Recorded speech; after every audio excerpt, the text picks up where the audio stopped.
बीजक में साहब ने कही ना वो साखी, मरते मरते जगमुआ मुए न जाना कोई, ऐसा होय के ना मुआ मुआ अब बहुरी न मरना होय, मरते मरते जगमुआ मुआ सो डांगर ढोर। डांगर ढोर मनुष्य का जीवन मिला और पशु की तरह मरो। इस संसार में देखने को मिलता है कुत्ता जन्म लेता है कुत्ते की तरह और कुत्ते की तरह मरता है। गाय है, भैंस है, बकरी है, गधा है, घोड़ा है, सब अपनी तरह जन्म लेते हैं और अपनी ही तरह मर जाते हैं। लेकिन एक मनुष्य है तो जन्म तो लेता है मनुष्य की तरह, लेकिन मनुष्य की तरह नहीं मरता। कभी कुत्ते को देखा आपने गाली देते हुए एक दूसरे को, तू जा मनुष्य की तरह मर? नहीं सुना होगा। लेकिन आदमी को आपने सुना है। आदमी जब झगड़ा करते हैं आपस में तो कहते हैं जा तू कुत्ते की मौत मरेगा। कुत्ते भी हमें उदाहरण बनाने में थोड़ी शर्मिंदगी का अनुभव करते हैं। कहीं ना कहीं उन्हें लगता है ना ना हम इतना नीचे नहीं गिरेंगे।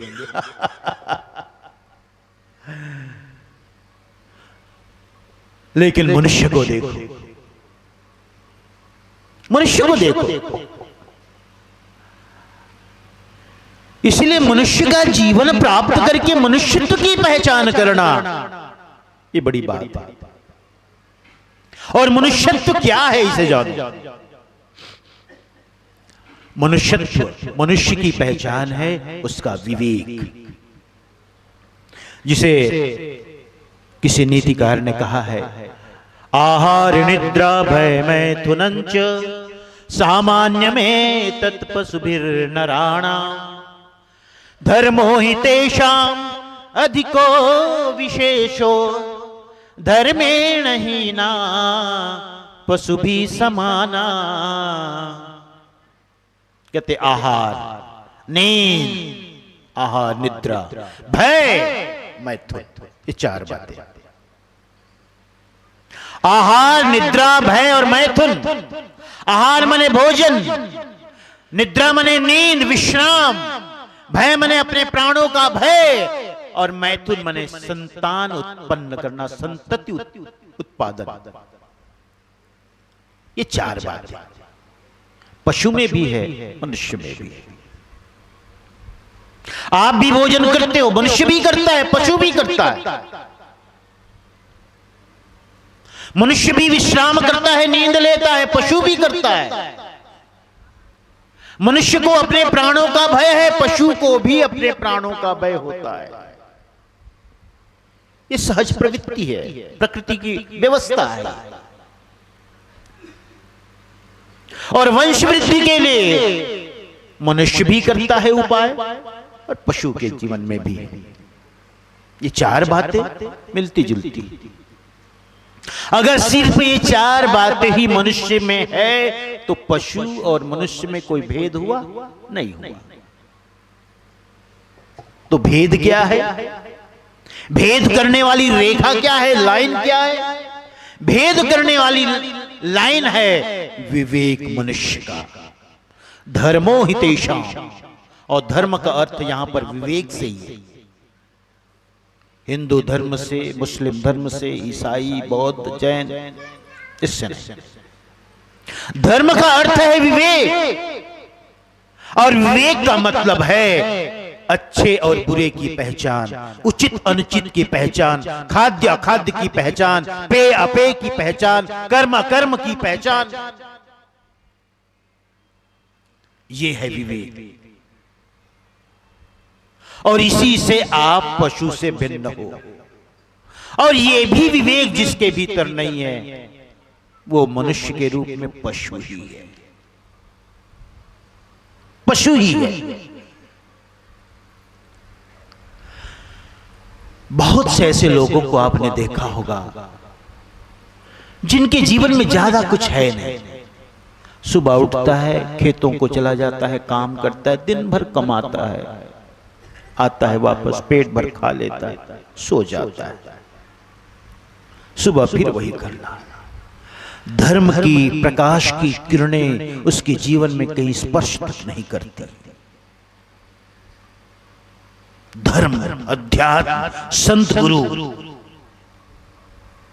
और संत गुरुओं का तो कुछ लोग बड़ा अपमान भी करते रहते हैं। वो तो चिढ़ते भी हैं कई लोग। वो तो कहते हैं ये तो सब फोकट का खाने वाले लोग हैं। साधु संतों को काम के डर से संत बने। माताओं आप हंसो मत, हम लोग सुनते रहते हैं। ट्रेन में बैठे रहते हैं तो सब सुनते रहते हैं। वो आपस में चर्चा करेंगे, सीधी सीधी बात नहीं करेंगे तो किसी की आड़ लेके बात करेंगे। वो कहेंगे यही, कहते रहते। लेकिन संत का जो काम है वो तो संत जानता है। लोगों को लगता है जो हम दिन रात खेतों में काम करते हैं, ऑफिस में काम करते हैं, बस यही काम है। संतों का काम उन्हें दिखाई नहीं पड़ता, क्योंकि संतों का काम बहुत बारीक है, सूक्ष्म है। तो हैं ऐसे समाज में लोग होते हैं संतों से घृणा करते हैं। अब थोड़े से हम साफ सुथरे कपड़े पहन लेते हैं, उनसे भी कितने लोगों को नफरत हो जाती है, घृणा रहती है। हम लोग नहीं पहन पाते, ये लोग बड़े उजले उजले कपड़े पहनते हैं। हम कभी बिहार गए थे तो हमारी गाड़ी थी पुरानी वाली, बोलेरो चलते थे। तो एक आदमी आया, इसे बोनेट को ठोकते हुए कहा, ओ साहब, साधुओं की गाड़ी देखो, संतों है। कभी कभी शराबियों से दो चार होना पड़ता है, सामने आके खड़े ही हो जाते हैं। गाड़ी चुपचाप खड़ी करके हम लोग इंतजार में रहते हैं, भैया ये कब इधर उधर हो तो हम आगे बढ़े। अब उनके साथ क्या लड़ने जाए? वो तो इसी बात की प्रतीक्षा में है कि कुछ आगे बढ़े तो हम भी आगे बढ़े। समाज में बहुतेरे लोग हैं जो संतों से प्रेम नहीं रखते, क्योंकि उनकी सोच बिगड़ी हुई है, उनकी सोच दूषित है। अब दूषित है उसके कारण भी कुछ संत लोग भी गड़बड़ करते हैं। कारण तो है, कुछ लोग करते हैं लेकिन सब बदनाम हो जाते हैं। करते तो कुछ लोग हैं लेकिन बदनाम सब हो जाते हैं। तो ये भी एक कारण है। खैर, लेकिन आवश्यकता है आप संतों के पास बैठे, थोड़ी ज्ञान की चर्चा में शामिल होवें, थोड़ी ज्ञान की रोशनी पड़े, थोड़ी धूप पड़े, थोड़ी ऊष्मा आए तुम्हारे जीवन में भी। ज्ञान की ऊष्मा पड़नी चाहिए, थोड़ी धूप आनी चाहिए, थोड़ी किरणें पड़नी चाहिए। लेकिन तुमने सारे दरवाजे बंद रखे, आने ही नहीं देते। मैं इसलिए कहता हूं, देखो घर कितना ही सुंदर क्यों न हो, अगर तुम खिड़की दरवाजे बंद कर दो, अभी अभी तुमने बनाया, करोड़ों खर्च किए, लेकिन यदि तुमने रोशनदान खिड़की दरवाजे बंद कर दिए तो साल भर बाद देखोगे उस घर में धूल जमी होती है। अगर तुम सफाई के उद्देश्य से, मकसद से गए भीतर तो तुम्हारे पैर ठिठकते हैं, रुकते हैं। बच्चों को संभालते हो, पीछे रहो, सामान धीरे से उठाते हो, मकड़ी से तुम्हारा वास्ता पड़ता है, सामान उठाते हुए डरते हो कि कहीं बिच्छू ना हो, कहीं सांप ना घुसा हो।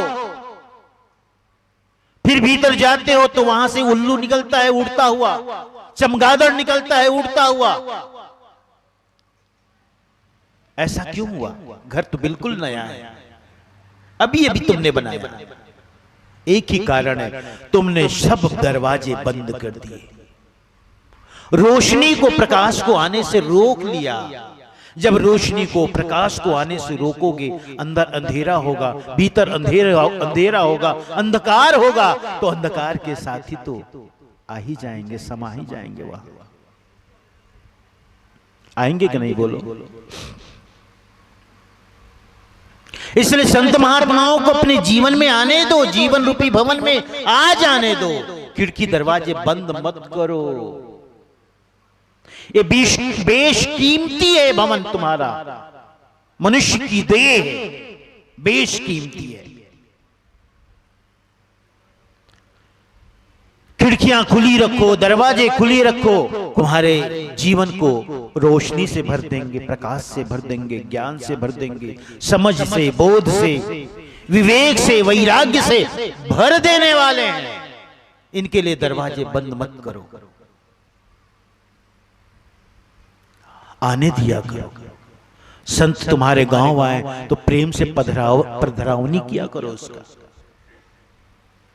अभी कुछ लोगों ने पधरावनी की थी, वैसे मैंने जानबूझ के नहीं कहा, लेकिन करनी चाहिए, क्योंकि जो ही मैं पहले दिन कह देता, फिर मेरा भी अपना समय होता है ना, मंच का समय है, थोड़ा विश्राम का है, शाम को फिर मंच।